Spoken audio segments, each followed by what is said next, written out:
അധ്യായം 2. Yes yes, ഞാൻ വിജയിച്ചിരിക്കുന്നു.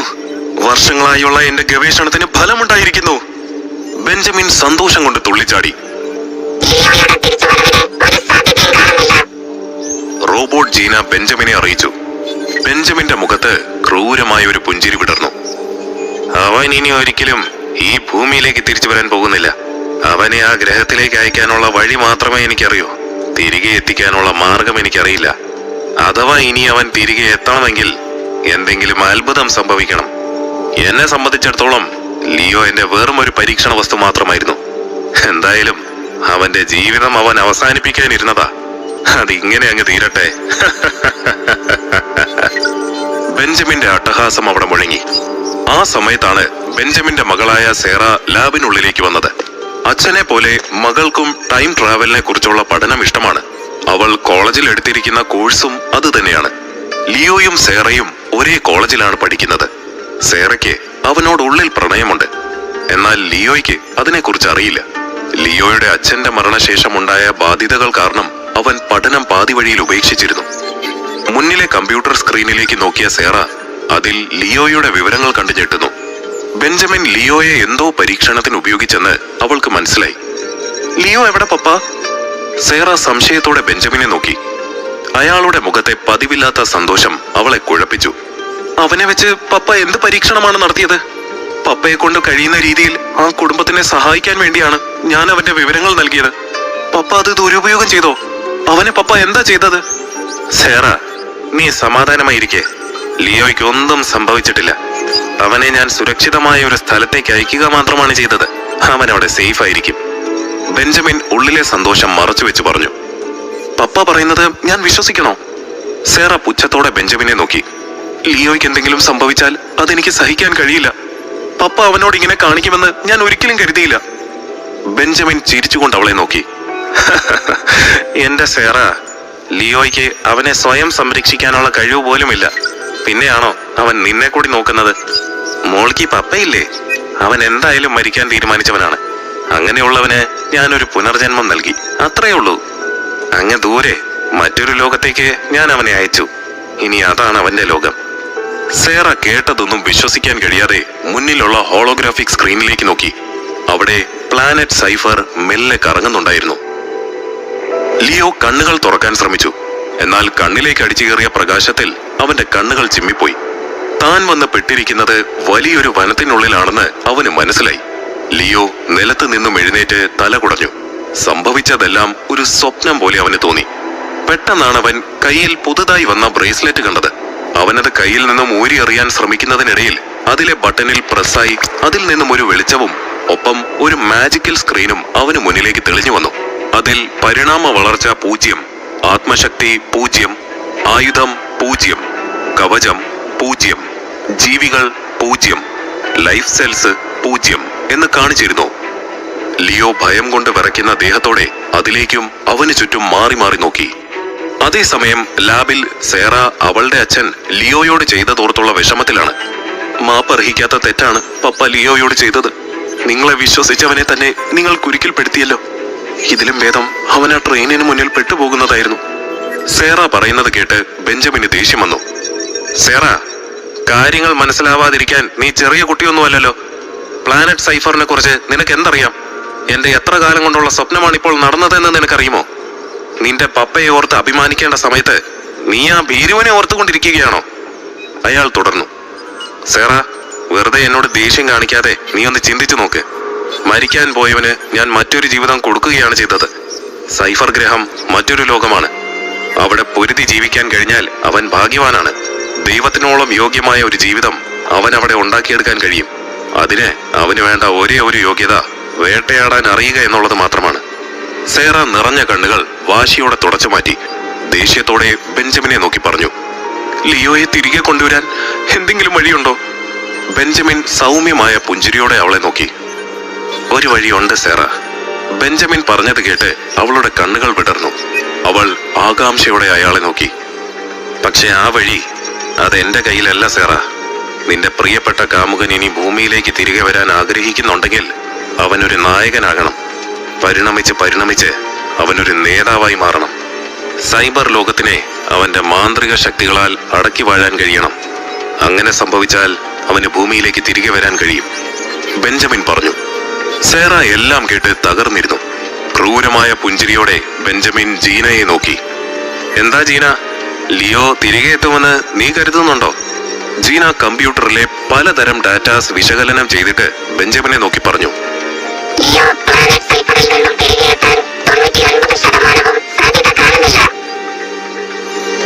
Benjamin എന്തോ തമാശ കേട്ടതുപോലെ ചിരിച്ചുകൊണ്ട് പറഞ്ഞു. അപ്പോ 1% സാധ്യതയുണ്ട്. സൂപ്പർ. ആ 1% കൊണ്ട് അവൻ സിനിമയിലെ നായകനെ പോലെ എല്ലാം അതിജീവിച്ച് ഇവിടെ എത്തുമോ? സേറയ്ക്ക് അവളുടെ പ്രണയത്തിനെ സ്വന്തമാക്കാൻ കഴിയുമോ? അതോ ലിയോയുടെ ജീവിതം സൈഫറിൽ തന്നെ അവസാനിക്കുമോ? ഒക്കെ കണ്ടറിയണം. ബെഞ്ചമിൻ ഉറക്കെ ചിരിച്ചു. ബെഞ്ചമിന്റെ സംസാരം സഹിക്കാനാവാതെ സേറ കരഞ്ഞുകൊണ്ട് അവിടെ നിന്നും ഇറങ്ങിപ്പോയി. ആ ഇരുണ്ട വനത്തിൽ ലിയോ ഒറ്റയ്ക്കായിരുന്നു. അവൻ കൗതുകത്തോടെയും ഭയത്തോടെയും ചുറ്റുമുള്ള കാഴ്ചകൾ വീക്ഷിച്ചു. അവിടെ മഞ്ഞ നിറമുള്ള ആകാശത്ത് കൂറ്റൻ മരങ്ങളും വലിയ പാറകളും മേഘങ്ങൾ പോലെ പൊങ്ങിക്കിടക്കുന്നുണ്ടായിരുന്നു. നനുത്ത സുഗന്ധമുള്ള വായു അവൻ ഉള്ളിലേക്ക് വലിച്ചെടുത്തു. ഇത്രയും ശുദ്ധമായ വായു അവൻ ജീവിതത്തിൽ ആദ്യമായിട്ടാണ് ശ്വസിക്കുന്നത്. അവൻ നന്നായി ആസ്വദിച്ച് ശ്വാസം ഉള്ളിലേക്കെടുത്തു. അവൻ നിന്നിരുന്നതിന് അല്പം മാറി വലിയ ഭംഗിയുള്ള പൂക്കൾ നിൽക്കുന്നുണ്ടായിരുന്നു. ആ പൂവുകൾ വിടരുന്ന ശബ്ദം പ്രകൃതിയുടെ താരാട്ട് പോലെ അവിടെ അലയടിച്ചു. പല നിറങ്ങളിലും വലിപ്പത്തിലുമുള്ള പൂക്കൾ അവന്റെ കൺമുന്നിൽ വിരിയുന്നത് കണ്ടവൻ അത്ഭുതപ്പെട്ടു. ഉള്ളിലുള്ള ഭയം മറന്നുകൊണ്ട് അവൻ ആ പൂക്കളുടെ അടുത്തേക്ക് ചെന്നു. പെട്ടെന്ന് പൂക്കൾ നിറഞ്ഞ ഒരു വള്ളി അവന്റെ കയ്യിൽ ചുറ്റി അവനെ മുകളിലേക്ക് ഉയർത്തി. പൂക്കൾ അവന് മേലെ പൂവിതളുകൾ വർഷിച്ചു. ആ പുതിയ പ്രകൃതി അവനെ വരവേൽക്കുകയായിരുന്നു. അവന് മുന്നിൽ തല കുനിച്ച പൂക്കളിൽ ഒന്നിന്റെ ഒരു ഇതളടർന്ന് ലിയോയ്ക്ക് മുന്നിലേക്ക് വീണു. അവൻ നോക്കി നിൽക്കെ അടർന്നു വീണ ആ ഇതളിൽ നിന്നും ചെറിയൊരു പ്രകാശം പുറപ്പെടുകയും അതൊരു സ്വർണ്ണ വർണ്ണത്തിലുള്ള പൂവിതളായി മാറുകയും ചെയ്തു. വള്ളികളിൽ നിന്ന് സ്വതന്ത്രനായ ലിയോ അത്ഭുതത്തോടെ ആ പൂവിതളിനെ കയ്യിലേക്കെടുത്തു. സൂക്ഷ്മതയോടെ അതിനെ നിരീക്ഷിച്ചിട്ട് അവൻ തന്റെ പോക്കറ്റിലേക്ക് അതിനെ നിക്ഷേപിച്ചു. ലിയോ മുന്നോട്ടുള്ള ഓരോ ചുവടുകളും വളരെ ശ്രദ്ധയോടെയാണ് വെച്ചത്. പ്രൊഫസർ ബെഞ്ചമിന്റെ ചതി തിരിച്ചറിയാൻ കഴിയാതെ അവൻ കയ്യിൽ ഘടിപ്പിച്ചിരുന്ന GPS ട്രാക്കറിലെ സിഗ്നലിലേക്ക് നോക്കി. അതുപയോഗിച്ച് കാണാതായ ഡേറ്റ കളക്ടറിനെ അന്വേഷിച്ച് ദിക്കും ദിശയും അറിയാതെ ലിയോ ആ കാട്ടിൽ അലഞ്ഞു തിരിഞ്ഞു. ഏറെ നേരം നടന്നു തളർന്ന് അവൻ നിലത്തേക്കിരുന്നു. നിങ്ങൾ പറഞ്ഞതുപോലെ ഞാൻ സൈഫർ ഗ്രഹത്തിലേക്ക് എത്തി സാർ. പക്ഷേ നിങ്ങൾ പറഞ്ഞ ഡേറ്റ കളക്ടർ മാത്രം എനിക്ക് ഒരിടത്തും കണ്ടെത്താൻ കഴിഞ്ഞില്ല. ആ ഡിവൈസിനെ എങ്ങനെ കണ്ടെത്തുമെന്ന് എനിക്കൊരു ഊഹവുമില്ല. പ്രൊഫസർ ബെഞ്ചമിനോട് എന്ന പോലെ മുന്നിലേക്ക് നോക്കി അവൻ പറഞ്ഞു. നിങ്ങൾ എന്താണ് അന്വേഷിച്ചു കൊണ്ടിരിക്കുന്നത്? പെട്ടെന്ന് കേട്ട നിഗൂഢമായ ശബ്ദത്തിൽ പേടിച്ചുപോയ ലിയോ ഇരുന്നിടത്ത് നിന്നും ചാടി എഴുന്നേറ്റു. ആരാ ഇപ്പൊ എന്നോട് സംസാരിച്ചത്? ആരെങ്കിലും ഇവിടെ ഉണ്ടോ? അവൻ പരിഭ്രമത്തോടെ ചുറ്റും നോക്കി. ഞാൻ നിങ്ങളെ 56-ാമത്തെ തവണയാണ് ഇവിടെ കാണുന്നത്. എന്തിനാണ് നിങ്ങൾ ഈ ഭാഗത്ത് ഇങ്ങനെ ചുറ്റിത്തിരിയുന്നത്? വീണ്ടും ആ നിഗൂഢമായ ശബ്ദം അവിടെ മുഴങ്ങി. എന്നോട് വെറുതെ കളിക്കാൻ നിൽക്കരുത്. ആരാണെങ്കിലും പുറത്തേക്ക് വാ, നമുക്ക് നേർക്കുനേരെ സംസാരിക്കാം. അവൻ ഉള്ളിലുള്ള ഭയം മറച്ചുകൊണ്ട് പറഞ്ഞു. ഹേ കൊച്ചുപയ്യ, നീ ഈ വനത്തിൽ പുതുതാണെന്ന് തോന്നുന്നുവല്ലോ. നീ ഏതു തരം വേട്ടക്കാരനാണ്? നീ ഇതിനു മുൻപ് ഇവിടെ വന്നിട്ടുണ്ടോ? ഏയ്, ഇതിനു മുൻപ് വന്നിട്ടുണ്ടെങ്കിൽ നീ ഇവിടെ കിടന്നിങ്ങനെ ചുറ്റിക്കറങ്ങേണ്ട കാര്യമില്ലല്ലോ. മാത്രമല്ല, ഈ വനത്തെക്കുറിച്ച് അറിയാമായിരുന്നെങ്കിൽ നീ ഒരിക്കലും ഇവിടെ വരില്ലായിരുന്നു. ആ ശബ്ദം എവിടെ നിന്നും വരുന്നതാണെന്ന് കണ്ടെത്താൻ ലിയോ പരിഭ്രാന്തിയോടെ അവന് ചുറ്റും നോക്കി. നിങ്ങൾ ദയവായി പുറത്തേക്ക് വരൂ. എനിക്ക് നിങ്ങളെ കാണാൻ ആഗ്രഹമുണ്ട്. എന്തിനാണ് നിങ്ങൾ ഇങ്ങനെ മറിഞ്ഞിരിക്കുന്നത്? നിങ്ങൾ ആരാണ്? ഹേ കാട്ടിലകപ്പെട്ടു പോയ നിസ്സഹായനായ മനുഷ്യ, നിന്റെ ജീവശക്തിയെ മനസ്സിലാക്കുന്നതിനായി നിന്നോടൊപ്പം ഞാൻ വരും. വീണ്ടും ആ ശബ്ദം കേട്ട് ഭയന്ന ലിയോ വേഗം അവിടെ നിന്നും ഓടി ഒരു വെള്ളച്ചാട്ടത്തിനടുത്തെത്തി. മാനം മുട്ടി നിൽക്കുന്ന ആ വെള്ളച്ചാട്ടം കണ്ടാൽ ആകാശത്ത് നിന്നും നേരിട്ട് വെള്ളം ഭൂമിയിലേക്ക് പതിക്കുന്നത് പോലെ തോന്നും. കാതടപ്പിക്കുന്ന ശബ്ദത്തിലായിരുന്നു വെള്ളം മുകളിൽ നിന്നും വീണുകൊണ്ടിരുന്നത്. ഓടി തളർന്ന ലിയോ അവിടെ ഒരു ഭാഗത്തായിരുന്നു. അവിടെ വീശിക്കൊണ്ടിരുന്ന തണുത്ത കാറ്റിൽ അവൻ അല്പം ആശ്വാസം തോന്നി. ആ നിഗൂഢ ശബ്ദത്തിനുടമയിൽ നിന്നും രക്ഷപ്പെട്ടതോർത്ത് അവൻ നെടുവേർപ്പെട്ടു. ദാഹം തോന്നിയ ലിയോ അല്പം വെള്ളം കുടിക്കാനായി ഒഴുകി വരുന്ന വെള്ളത്തിലേക്ക് കുനിഞ്ഞു. അവൻ കൈകൊണ്ട് അല്പാൽപമായി വെള്ളം കോരി കുടിച്ചു. മുന്നിലുള്ള വെള്ളത്തിൽ കാണുന്ന തന്റെ പ്രതിബിംബത്തിലേക്ക് അവൻ ഒരു നിമിഷം നോക്കി നിന്നു. നിനക്ക് ദാഹിക്കുന്നുണ്ടോ? പെട്ടെന്ന് കേട്ട ശബ്ദത്തിൽ അവൻ പേടിച്ച് നിലവിളിച്ചുകൊണ്ട് പിന്നിലേക്ക് വീണു. അവന്റെ മുന്നിൽ ഒരു കുഞ്ഞു രൂപം നിൽക്കുന്നുണ്ടായിരുന്നു. ലിയോ പേടിയോടെ അതിനെ നോക്കി. വൃത്താകൃതിയിലുള്ള ചെറിയൊരു രൂപം, ജെല്ലി കൊണ്ട് നിർമ്മിച്ചതുപോലെയുള്ള ശരീരം, അതിൽ നിന്നും മുളച്ചിരിക്കുന്നത് പോലെയുള്ള ചെറിയ കൈകാലുകൾ. ഒരു കൈപ്പത്തിയോളം മാത്രം വലിപ്പമുള്ള ആ രൂപത്തെ കണ്ട് പരിഭ്രാന്തനായ ലിയോ നിലത്ത് നിന്നും ഒരു കമ്പെടുത്ത് അതിനെ ആട്ടി ഓടിക്കാൻ ശ്രമിച്ചു. ഷു ഷു പോ! അവൻ അതിനെ കമ്പ് കൊണ്ട് പിന്നിലേക്ക് തള്ളിമാറ്റി. ഹേയ്, എന്നെ ഉപദ്രവിക്കുന്നത് നിർത്തി ചെറുക്ക, ഞാൻ നിന്റെ ശത്രുവല്ല, ആ ചെറിയ രൂപം പറഞ്ഞു. നിനക്ക് സംസാരിക്കാൻ കഴിയുമോ? അപ്പോ നേരത്തെ ഞാൻ കേട്ട ശബ്ദം അത് നിന്റെ ആയിരുന്നോ? ലിയോ ആ രൂപത്തിനെ നോക്കി ദേഷ്യത്തോടെ ചോദിച്ചു. അതെ, ഞാൻ തന്നെയായിരുന്നു. നിന്നെ വെറുതെ ഒന്ന് പേടിപ്പിക്കാമെന്ന് കരുതി. അത് കാര്യമാക്കണ്ട. നീ ആരാണെന്ന് പറയൂ, ആ രൂപം അവനോട് ചോദിച്ചു. അത് ഞാനിവിടെ ഒരു ഡാറ്റ കളക്ടിംഗ് ഡിവൈസ് അന്വേഷിച്ചു വന്നതാണ്. ആ മെഷീനിൽ ചെറിയൊരു പ്രശ്നമുണ്ട്. അത് ശരിയാക്കിയാൽ മാത്രമേ എനിക്ക് വീട്ടിലേക്ക് പോകാൻ കഴിയൂ. പ്രൊഫസർ ബെഞ്ചമിൻ സെൻഡ് ചെയ്ത ടെലിപ്പോർട്ടിംഗ് മെഷീൻ ഉറപ്പായും ഈ ഭാഗത്ത് എവിടെയെങ്കിലും ഉണ്ടാകും. പക്ഷേ ഈ GPS ട്രാക്കറിൽ എനിക്കതിന്റെ ഒരു സിഗ്നലും കിട്ടുന്നില്ല. അവൻ വെപ്രാളത്തിൽ പറഞ്ഞു നിർത്തി. മതി മതി, എനിക്ക് നീ പറയുന്നതൊന്നും മനസ്സിലാകുന്നില്ല, ആ ചെറിയ രൂപം പറഞ്ഞത് കേട്ട് ലിയോയുടെ മുഖം മങ്ങി. നീ വിഷമിക്കണ്ട കുഞ്ഞെ, ഞാൻ നിന്നെ സഹായിക്കാം. അത് കേട്ടതും ലിയോയുടെ കണ്ണുകൾ വിടർന്നു. ശരിക്കും ശരിക്കും നിനക്ക് എന്നെ സഹായിക്കാൻ കഴിയുമോ? ലിയോ സന്തോഷത്തോടെ അതിനെ നോക്കി. എന്റെ കുട്ടി, നിനക്ക് ഞാൻ ആരാണെന്ന് അറിയുമോ? ഞാനാണ് ചീനു, ഈ കാട്ടിലെ ഏറ്റവും മികച്ച വേട്ടക്കാരൻ. ചീനു ഒരു സ്റ്റൈലിഷ് പോസിൽ നിന്നുകൊണ്ട് ലിയോയോട് പറഞ്ഞു.